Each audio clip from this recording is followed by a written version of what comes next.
ဒီနေ့နေဝင်သွားတာနဲ့မြ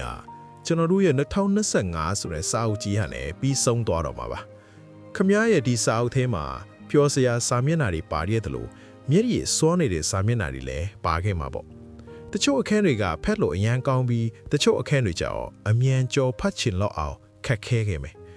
ဒါပေမဲ့အဆင်ပြေပါတယ်ဒါဟာခမရဲ့ဇလန်တစ်ပုဒ်ပါပဲဒီနှစ်ထဲမှာခမဖြစ်ချင်တာတွေအကုန်မဖြစ်ခဲ့ဘူးမို့လား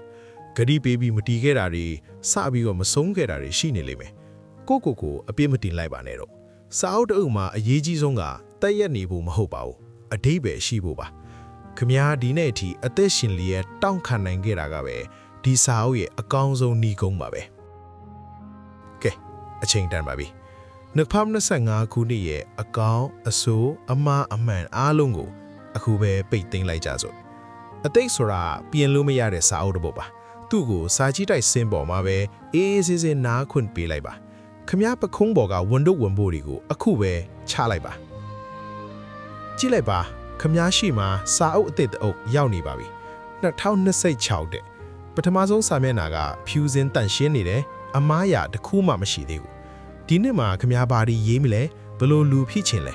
ဘောပင်ကခမလက်ထဲမှာပါဇက်လိုက်ကခမပါဒီစာအုပ်ကခမရဲ့အကောင်းဆုံး masterpiece ထလာနိုင်ပါတယ်မင်္ဂလာနှစ်တည်ပါ2026မှာခမရဲ့စာမျက်နှာတိုင်းဟာငြိမ်းချမ်းခြင်းပျော်ရွှင်ခြင်းအောင်မြင်ခြင်းတွေနဲ့ပြည့်နှက်နေပါစေလို့ Gender Rights TV မိသားစုကဆုတောင်းပေးလိုက်ပါတယ် Happy New Year